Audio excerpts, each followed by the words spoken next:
From the Samsung Production Studios in the heart of Hazleton, Pennsylvania, it's your News 13. Brought to you by SSPTV and the Standard Speaker.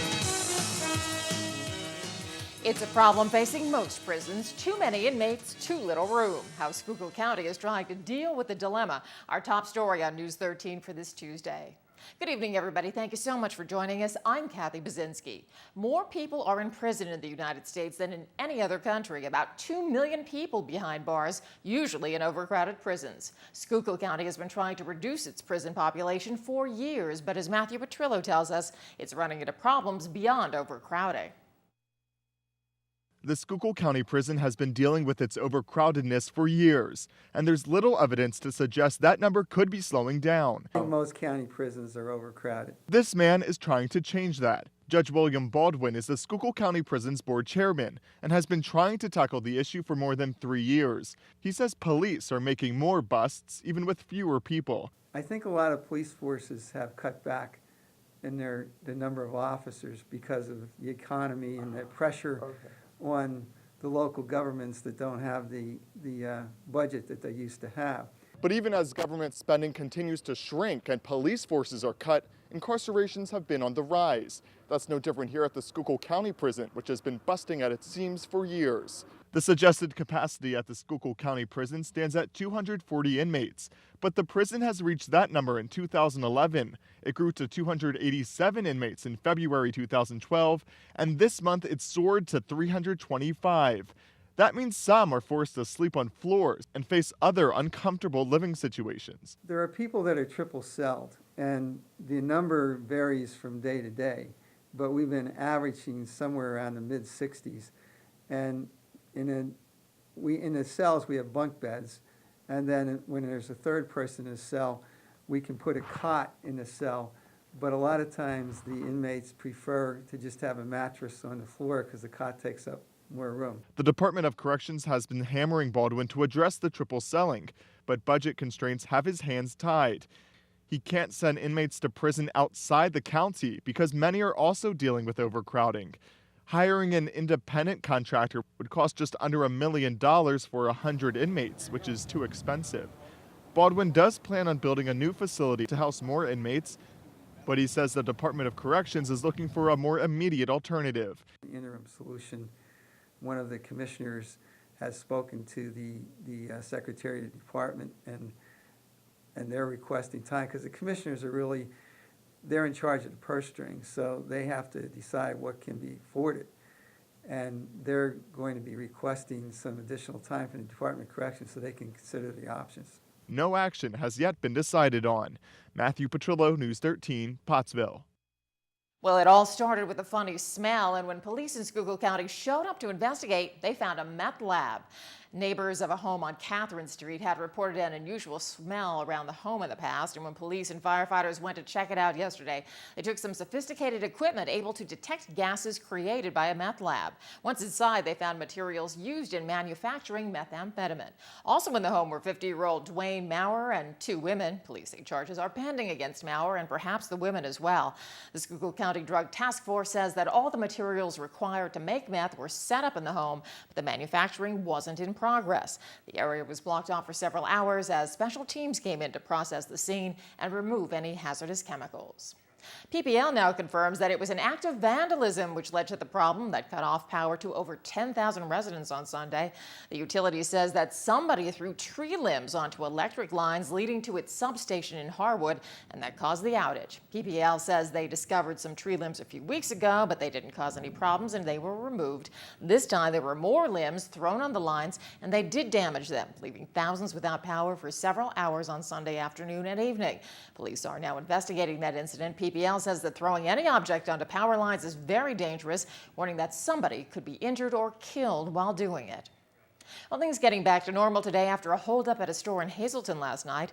Police say it was just before closing at 9 o'clock last night when a masked man walked in and held up Pence's Variety Store on Alter Street. None of the employees of the store were hurt, but the man did get away with around $100 in cash. The robbers described him as a tall man with a medium build and light skin. He was wearing a blue sweatshirt and jeans. After he got the cash, he took off down Lafayette Court. City police ask anybody who might have any information about the robbery to contact them at 911. So how safe is your identity? And how can you be sure it is? Christina Papa sat down with some people today who were learning ways to prevent identity theft before it happens. Bonnie Labuda knew something was up when her refund check didn't come in the mail after she filed her income taxes in February. So she made a couple calls to try and fix the problem. The lady that answered said, "Did you file in January?" I said, "No, I didn't file in January." She said, "Well, someone did." I said, "With my name and social security number?" She said, "Yes." The identity thief wasn't just targeting her income tax refund check. They've hacked into Bonnie's accounts, and now they're trying to take all her money. How they got my identity, but I've already had 3 Discover cards and a Chase credit card hit myself. Bonnie's refund was close to $5,000. She'll have to wait months before she gets it. Now she's left with so many questions. What do I do now? Others in the community are worried about the safety of their identity, and for good reason. It happens to a lot more people than you realize, and most people really don't know what to do. That's why Anthracite Region Center for Independent Living's community organizer assistant Jennifer DeLuca set up Tuesday's event to help people become more aware of the growing issue. So we contacted Janine Holter from the Attorney General's office, and she said that she would do a presentation on identity theft, and it was a huge turnout, actually. Just this year, 10 million people have had their identity stolen, and it's happening in places you would never expect. Now, say you lose your wallet on the street. You may be nervous that someone could steal your credit cards or use your identity, but there's actually a more popular way to steal someone's identity these days. It's happening virally online. 55% of thefts happen online. Other common places are from close acquaintances and people you work with. Jennifer says keeping your private information protected is as easy as changing your password. Don't use, maybe your date of birth as a password or a pet's name for, keep different, have many passwords, but all different. Jennifer doesn't want to see more innocent people like Bonnie being taken advantage of. That's why she plans to spread the word. I am looking forward to doing this again in September because I'm trying to target other counties and other people that weren't able to make it up here. Christina Papa, News 13, Hazleton. And still ahead on News 13, the rain continues to move through, but we will get a few breaks. We'll tell you when the wet stuff will ease up in News 13 weather. But first, you can't do it in school, but how can so many public meetings begin with a prayer? The court consideration that's fueling that question coming up on News 13. From childhood, we're taught to say grace before our meals and pray when times are tough. But are we supposed to pray before a public meeting? Tamaulipas Borough Council members have no problem with that, but as Matthew Petrillo reports, a high court decision could ban them from praying together. Martin Luther King Day, Independence Day, Father's Day, Mother's Day. Councilman Tom Cara has a binder full of prayers. This whole booklet is to make it easy for somebody to pick out a prayer. It's taken him months to make this 52-page prayer binder, and he's currently in talks with the publisher to make it into a book. But it could soon be considered contraband. The United States Supreme Court says it will hear a new case about allowing prayers during public meetings. As soon as somebody hears the word prayer, some people, a very small minority of people in our country, get very offended. Oh, they're praying. And it gets me. I mean, if these people don't want to pray, you don't have to partake in it. But why should they have a right to tell me that I can't pray? Now, News 13 did reach out to Americans United for Religious Freedom. They're the group suing in hopes to no longer have prayers said at public meetings. They didn't respond back to a request, but its founder has been quoted saying, "A town council isn't a church service, and it shouldn't seem like one." Still, Cara says freedom of religion and free speech are protected by law. Our Declaration of Independence was signed by 20 ministers. They were seminary graduates. The first event of our new government was a prayer meeting. Why should people today try to change this? And he says there are some secular prayers, including in his book. There are some prayers in here that are religiously focused, but there are lots of prayers in here that aren't. Like a prayer for Labor Day for people who work. He says he hopes the courts act in the favor of religious freedom. I feel sorry for these people who have to object so much to this that they have to come and make a big stink about it. Hey, if they don't want to pray, stay away from it. People can download a free copy of Kara's book online. We have links at our website, SSPTV.com. Matthew Petrillo, News 13, Tamaqua. And time now for our regional weather from the National Weather Service. Checking the radar. May have occasional bands of showers moving through the region, but for the most part, they're moved through. None of the heavy constant rain we had from during the overnight, fortunately, though. Creative condition is just all fun. It's by Jillian McGeehan, a student at Valley Elementary, and she drew the sun peeking out from behind a puffy blue cloud and a whole bunch of pretty butterflies fluttering all around. Now let's take a look at News 13 weather from the National Weather Service for Greater Hazleton for tonight. Mostly cloudy with a low around 56 degrees. And on Wednesday, mostly sunny with a high up to 73. Chance of showers during the overnight, though, with a low around 57 degrees. And heading to Schuylkill County for tonight, partly cloudy with a low around 55. Then on Wednesday, it will be mostly sunny with a slight chance of afternoon showers and thunderstorms. A high near 80 degrees. There will be a chance of showers and thunderstorms continuing at night with a low around 56 degrees. Well, if you have a problem remembering phone numbers, get ready. Making a local call just got a little tougher. Starting this fall, here in the 570, we'll have to dial 570 whenever we make a call. Christina Papa spoke with local business owners to find out if 3 more digits could create some problems. She answers the phone all day. Thank you for calling Famous Salon and Spa. This is Charlie. How may I help you? But dialing may have gotten just a little bit harder for Famous Salon's Charlie Murdoch. Public Utility Commission's decision to change from 7-digit dialing to 10-digit dialing will go into effect in just a couple of months. Mandatory 10-digit dialing will begin in September of this year, and that's for residential and business customers currently within the existing 570 area code. Charlie has until September 21st to get used to dialing 570 before the regular 7-digit numbers. We use the phones a lot. We're a very busy salon, so we have people calling us all day long, and we have to call out a lot. It's going to be time-consuming, and it's going to be annoying. The 570 area code will be exhausted by October of this year. That's why the Public Utilities Commission announced the plan, so they can make room for another area code. New telephone services in that area will then be assigned telephone numbers with the new area code, which is 272. Right now, 570 is still in a permissive stage. That means you can still dial without the 10 digits and get through. But if you dial without 570 after September 21st, you'll get a recording. Now, if only the 7-digit telephone number is dialed, customers will reach a recorded announcement stating they have to hang up and then redial the number using the area code plus the 7-digit number. This recording will be available permanently. Famous Salon already has 570 on their sign, but many places don't. The advertising "uh-oh" is right on the front door of Biagio's on Broad Street, but owners say they're not worried about making the change. Well, on our front door, we just have our name and our business hours and our phone number. And if it changes to the 51570, I would make the correction to it. As for Charlie, she says she's more upset. She'll have to change all the numbers in her personal phone. To go into my cell phone and add in these area codes, and it's going to be time-consuming, but I guess it's life. Christina Papa, News 13, Hazleton. And speaking of numbers, let's check the winning midday lottery numbers. Good luck if you played.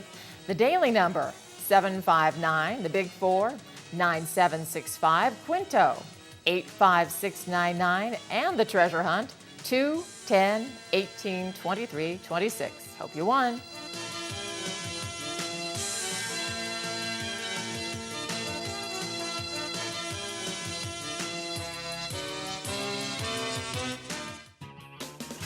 Good evening, everyone, and here's tonight's social news. First tonight, happy birthday to Eleanor Tyrone. Love from your family and friends. Tonight's Talk of the Town report, the Hazleton Art League will be holding their annual student exhibition until June 30th. The opening reception will be Saturday, June 15th from 6 to 8 p.m. For more information, please contact krishnablue13@hotmail.com. That's tonight's Talk of the Town. News 13 would like to send sincere condolences to the family and friends of these recently departed. Ronald Joseph DeLazio of Whitehall. Funeral Mass will be held Friday at 10 a.m. at the St. Elizabeth Church. Friends may call Thursday from 6 to 8 p.m. at the Gilbert Funeral Home. Anne E. Bellatier of Brandonville. Services are private and at the convenience of the family and under the direction of the Harmon Funeral Home. Alberta Korch, formerly of Weatherly. Private service will be held Wednesday in the White Church Cemetery. The Rosenstock Funeral Home is assisting the family with the arrangements. Karen H. Alexander, formerly of Hazleton. Services were held today in Sylvania, Ohio. Paul S. Minnick of Shepton. Services were held privately from the Hazel Chapel of the Kroppenhughes Funeral Home. Amy L. Joyce of Freeland. Funeral service will be held at the convenience of the family from the McHugh-Wilczek Funeral Home. And Leo W. Maranki of Freeland. The McHugh-Wilczek Funeral Home will announce complete arrangements. Tonight's obituaries have been brought to you by the Smilax Floral Shop located on 15th Street in Hazleton. For delivery to all local funeral homes, call 570-454-0111. And by Mia's, once again, the Hazleton area's #1 rated restaurant. Call 570-501-3410 for information on luncheon packages. SSPTV Sports on News 13 with Fred Barletta Jr. Well, it might only be June, but it's certainly not too early to start talking about looking to the playoffs and postseason, because these games are every bit as important as the games that will be played coming down the stretch in August. And we're talking in particular about the Norfolk Tide. That's Russ Kanzler's team, because they had been in first place, but the Durham Bulls have overtaken them. Now they're 3 games back, and you really want to win the division rather than put your faith in the wild card hope. So last night, close game. Durham Bulls are the Norfolk Tide 2-1 winners over Indianapolis. Now they had a lot of hits, 13, but could only score 2 runs. Russ Kanzler was part of that hit parade. You can see he was 1 for 4, and as we'll show you with the standings in just a minute, that keeps them status quo. Now the Scranton Wilkes-Barre Rail Riders, they were washed out. They're going to play a doubleheader today. You know, this is the 9th rainout already for the Rail Riders. That's hard to believe when you consider we're really talking 2 months, but it'll mean a double dip today, and that always makes life a little bit more difficult. Meanwhile, same thing, the Iron Pigs washed away. They'll play 2 as well. There's the schedule, including those doubleheaders that we're talking about. Now, let's go to the standings, and we'll show you that, well, first of all, in the Northern Division, right now, Scranton Wilkes-Barre in a heap of trouble. They're 9 games off the pace. The Pawtucket Red Sox are the pace setters. You can see that the Iron Pigs, they're 5 games back, 1 over 500, so their star has been rising. The Rail Riders certainly has not, so we'll wait and see how that all plays out. Now, there's the Southern Division. Notice the Tide now 3 games back at Durham. And the other 2 teams, well, they're so far back right now that no one is even considering them for winning the division title. But, hey, you never know. Wait and see. Well, last night down at Tropicana Field, Joe Maddon's Rays started a big series with the first-place Red Sox. They were coming in 3 games back. Let's see what happens. You can see Matt Joyce going deep here, and that was off John Lackey. And, you know, there's a history here. Matt Joyce has practically owned him. You can see him going deep right there, and he'll follow it up with, well, not another home run, but a near miss. He's going to drill this one very, very hard and deep, but it's going to go foul. And now the next time that it would come up, as you'll see, this seems to be a routine ground ball to the second baseman, but you'll notice coming off the mound, John Lackey getting a little verbal there with the Rays, with Matt Joyce. So this will all lead up to what would take place in the middle innings. Again, it would be Matt Joyce at the plate. Remember what he did now so far. And John Lackey, who had pinpoint control up to this point, hits him right between the numbers, and that's not going to go over real well. And you know, there's bad blood between these 2 franchises. It's been this way for the last couple of years. Red Sox, Rays, no love lost here, and so the bench is empty quickly. And, well, could have got even uglier than it did, but certainly nobody backing down right here other than you see John Lackey. He wasn't as verbal as things unfolded right there, but oh, the bottom line. Red Sox scored 6 runs in the first inning. You thought it was over. The Rays tied it at 6. They would tie it again at 8. The game would go 14 innings, and the Rays would lose in 14 innings. So a little bit of a downer. Would have been a nice win for Joe Maddon and company, but they'll try again today. There's our Major League schedules for today. That game leading it off. You see the Phils are going to Minnesota for interleague. The Yankees going to send CC Sabathia to the mound out on the left coast. Pirates entertaining San Francisco, and the Mets and Cardinals at Citi Field. The NBA Finals, well, it's Game 3 tonight. The scene moves to San Antonio. Series tied 1 game apiece. It's been a pretty entertaining series through the first 2 games. We'll wait and see. And Stanley Cup action between Boston and Chicago will get underway tomorrow. And plenty more news and information headed your way on News 13. With a growing number of offenders, local prisons are forced to grow as well. What one local county is planning to do, that story and much more news when the 13 crew comes right back.